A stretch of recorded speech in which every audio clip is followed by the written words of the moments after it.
Ashley Krug with the City of Springfield's Environmental Services is joining us today. We continue exploring community resources in Springfield, and today we're discussing the Yardwaste Recycling Center. Ashley, thanks for being here with us. Thanks for having me. So I love this topic because I actually got to go to the Yardwaste Recycling Center once to do a story with you guys, and it's just so cool to see that process. And today we're talking about that and how you can take your stuff there with spring around the corner. I'm sure people are excited about it. Gardening, taking care of your yard, all of that can be fun, but comes with some yard waste that we can properly dispose of, right? Absolutely. When we are talking about yard waste, this is one of those materials that we don't want to be sending to the landfill, and it's actually banned in the state of Missouri from going to any landfill. And so it's really fortunate that we have this facility in our community that we can take our yard waste to. But there are definitely some things that we want citizens to remember when taking materials to any of our recycling centers that are all of those organic materials.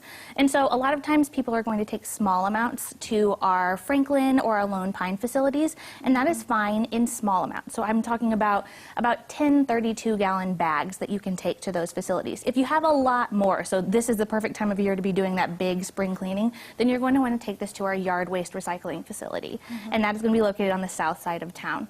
So we want to think about a few things when we're loading up those. And the first of that is that you're going to want to make sure that we are tarping our materials inside a truck, a car, or a trailer that you're bringing it to us. So I know you've probably driven down the road and you've seen things flying out of people's back of their cars. That is actually a problem, and it can actually be a ticketable offense in our community. And so we want to really make sure that we're tarping all of those materials so they can safely make their way to our facility first and foremost. And once you get there, there is a cost, right, for people to drop that off? Correct. And so if you're bringing in leaves, so like the fall you have a lot of leaves, or even grass clippings as we get into the summer, those are actually going to be free of charge to bring. And they're going to direct you into one very specific area to drop that off.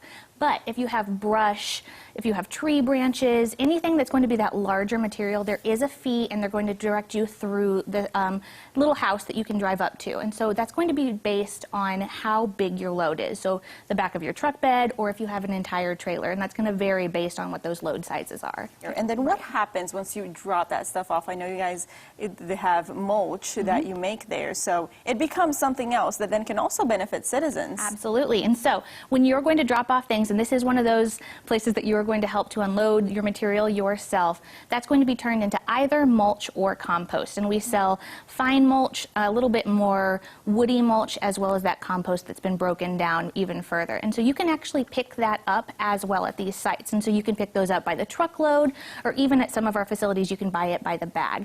And this is going to be a great amendment for your yard as you're getting ready for your gardening, as well as any of those garden beds you're really prepping for the new year. And compost is available for sale year-round? Absolutely, yeah. All right, sounds good. All right, Ashley Krug with the City's Environmental Services, thank you so much for being here. Thanks so much. And as always, a link to this information so you know the hours for the Yard Waste Recycling Center on our website, ozarksfirst.com.